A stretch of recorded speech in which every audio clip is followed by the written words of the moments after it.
नमस्कार, मैं जितेंद्र चतुर्वेदी। मतांतर में आप लोगों का स्वागत है। तमिलनाडु में बड़ी हलचल है।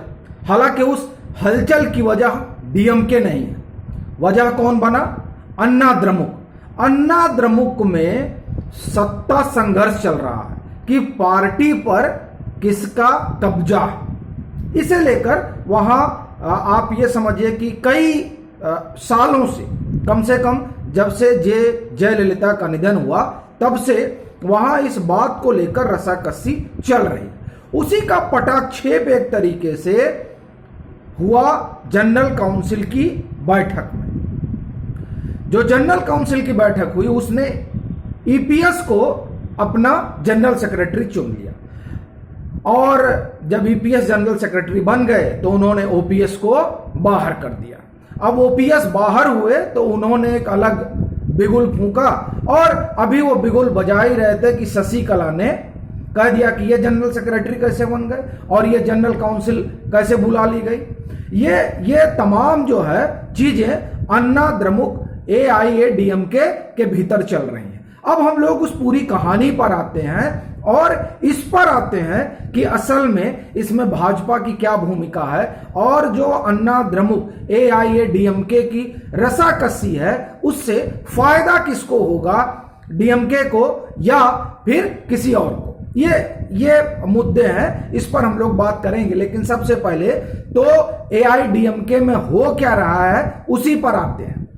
देखिए, जयललिता के निधन के बाद दो नेता ईपीएस और ओपीएस, ये दोनों कद्दावर नेता हैं एआईएडीएमके के, अन्ना द्रमुक के। तो उस समय हुआ ये कि जब उनका निधन हुआ तो ईपीएस मुख्यमंत्री बने और ओपीएस डिप्टी सीएम बने और ये व्यवस्था चलती रही। फिर यह हुआ कि पार्टी आगे कैसे बढ़ेगी, तो शशिकला बन गई जनरल सेक्रेटरी और इन दोनों लोगों को जो है वो बना दिया गया, एक बन गए कोऑर्डिनेटर और एक बन गए ज्वाइंट कोऑर्डिनेटर। ये व्यवस्था तय हुई और इस व्यवस्था में क्या हुआ कि डुअल लीडरशिप हो गई कि अब एक लीडर ये भी है और एक लीडर वो भी है। ये बात पार्टी के भीतर के एक बड़े वर्ग को नागवार गुजरी और उन्हें लगा कि नहीं, इस तरह से बात नहीं बनेगी, हमें जो है एक यूनिफाइड लीडरशिप होनी चाहिए जिसमें आगे बढ़ना होगा अगर हम चाहते हैं कि हम डीएमके को टक्कर दे सकें।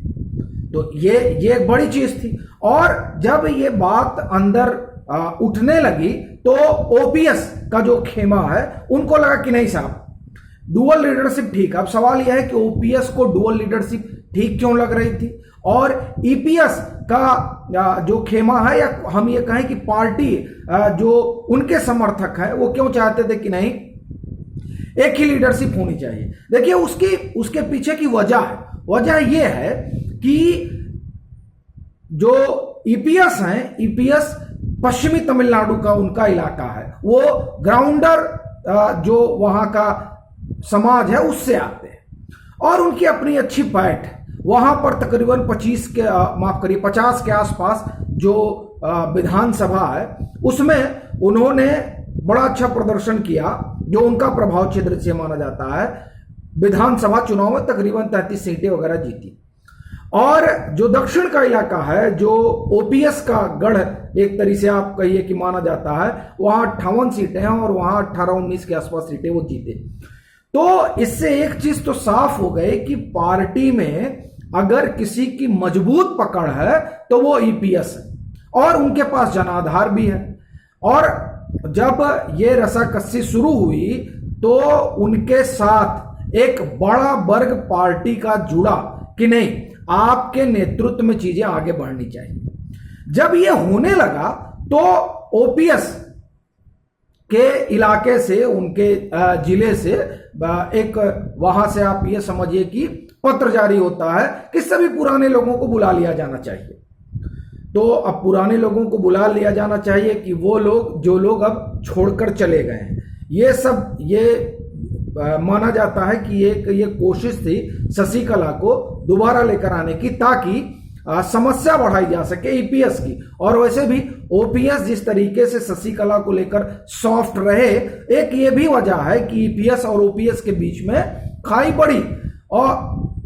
और वैसे भी जब 2016 में जे जयललिता के निधन के बाद ईपीएस मुख्यमंत्री बने तो असल में ओपीएस के जरिए ही ईपीएस शशिकला तक बात पहुंचाते थे, तो वो सेतु थे। इस वजह से उनकी जो है अपनी करीबी भी रही और करीबी रही। और जब पार्टी में ये अपनी स्थिति कमजोर देखने लगे तो ओपीएस को लगा कि क्यों ना ऐसा दांव चला जाए जिससे शशिकला भी आ जाए और हमारा धड़ा जो है मजबूत हो जाए। और इस वजह से ये लोग कोर्ट तक पहुंच गए। और कोर्ट इसीलिए गए कि अब पार्टी के भीतर ये हो रहा था कि नहीं, हमको एकल नेतृत्व की तरफ चलना चाहिए और उसके लिए जो बायलॉज वगैरह हैं पार्टी के, उसमें बदलाव किया जाना चाहिए। तो उसको अब चूंकि आधार है नहीं तो उन्होंने सोचा कि कोर्ट के जरिए रोक लिया जाए। ये कोर्ट के जरिए रोकने पहुंचे, आधी रात सुनवाई होती है और होता है कि नहीं जस का तस स्थिति बनी रहे, तो ईपीएस का खेमा सुप्रीम कोर्ट पहुंच जाता है। आपने सुना होगा, वहां सुप्रीम कोर्ट जब गए तो सुप्रीम कोर्ट में ईपीएस खेमे का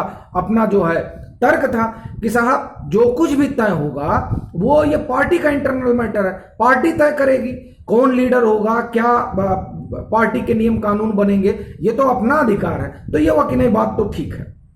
तो अब कोर्ट के जरिए जो रोकने की मुहिम चली, वो मुहिम आप समझिए कि एक तरह से विफल हो गई। बैठक होती है 11 जुलाई, जो तय हुआ कि भाई इस दिन जनरल काउंसिल होगी। जनरल काउंसिल हुई, जनरल काउंसिल ने ईपीएस को नेता चुन लिया। अब जब ईपीएस को नेता चुन लिया तो अब ये हुआ कि अब अंदर खाने रसाकसी तेज हो गई। लेकिन यह माना जा रहा है कि एक जो बड़ा धड़ा है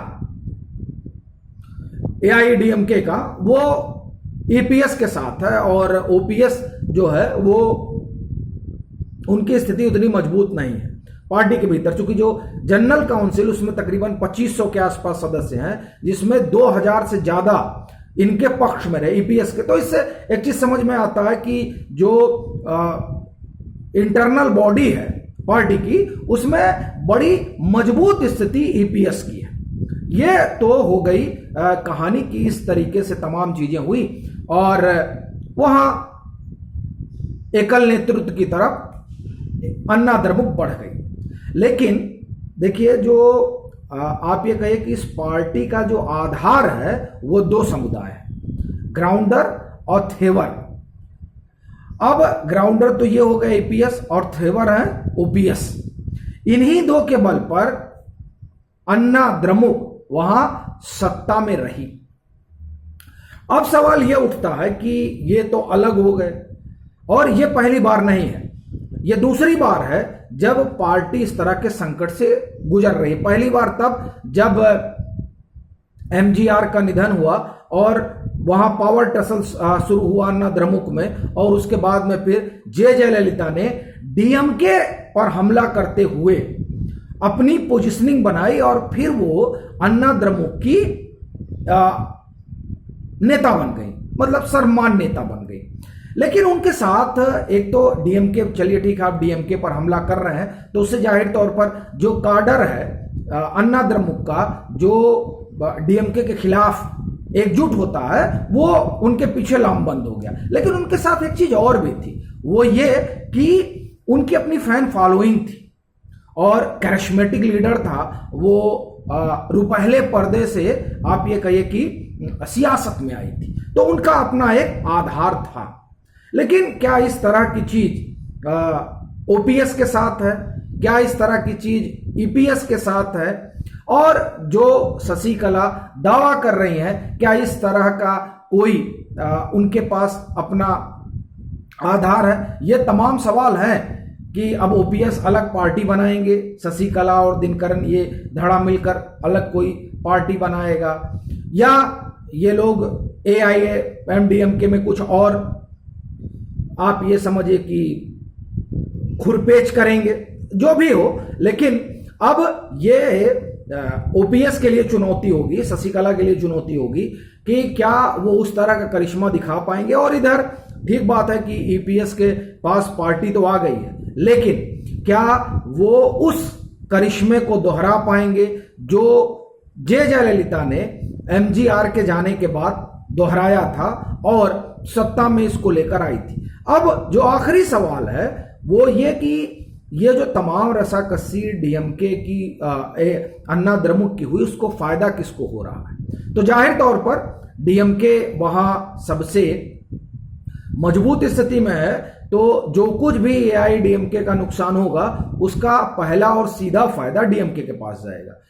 अगर हम भाजपा की बात करें तो आप देखिए भाजपा एलाई रही है अन्ना द्रमुक की, और ये इनके जो है दोनों के संबंध बड़े बेहतर रहे हैं, और इसीलिए आप देखिए कि इस पूरे मामले में भाजपा बड़ी मौन रही। उसने बड़े करीने से ईपीएस गुट का समर्थन किया और उसके संकेत तब मिले जब जो एनडीए की राष्ट्रपति पद की उम्मीदवार हैं उनके लिए वोट मांगने की बारी आई। उसमें भाजपा ने पहले ईपीएस से संपर्क किया और उसके बाद में ओपीएस से बात की। तो इससे एक चीज ये स्पष्ट हुई कि नहीं, भाजपा जो है वहां अंदरूनी जो वहां रसाकसी है उसमें तो नहीं जाना चाहती है, लेकिन जो मजबूत स्तंभ है वो ईपीएस का है। इसलिए भाजपा भी इस पक्ष में है कि एआईएडीएमके ईपीएस के पास ही रहे, और वैसे भी एआईडीएमके जितने मजबूत हाथों में रहेगी असल में उतना ज्यादा हितकर होगा भाजपा के लिए, क्योंकि भाजपा वहां संभावना तलाश रही है। अभी फौरी तौर पर एआईडीएमके जो कमजोर होगी उस कमजोरी का सीधा फायदा डीएमके ले जाएगी, जिस फिराक में एमके स्टालिन लगे हुए हैं। और तमाम कोई भी सियासी दल हो वो चाहेगा कि अगर सामने वाला कमजोर हो रहा है तो फायदा हम उठाएं, तो फौरी तौर पर फायदा जो सीधा होगा वो डीएमके का होगा। इसलिए भी भाजपा मौन ही सही उस धड़े का समर्थन कर रही है जो एआईडीएमके को मजबूत रख सकता है। तो उसमें ईपीएस ही, अब वो तो वहां की पार्टी ने भी तय कर लिया कि ईपीएस ही है।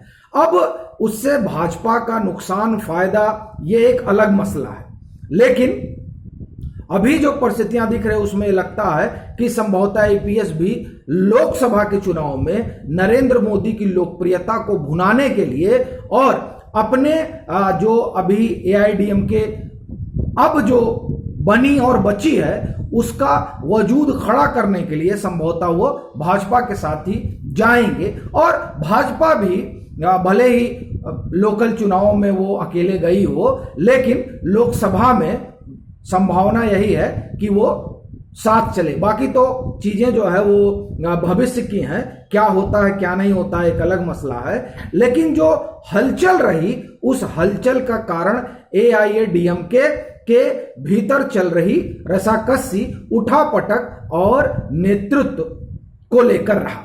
अब एक चीज और वहां चल रही है, लेकिन वो दरअसल उस पर हम लोग अलग से बात करेंगे।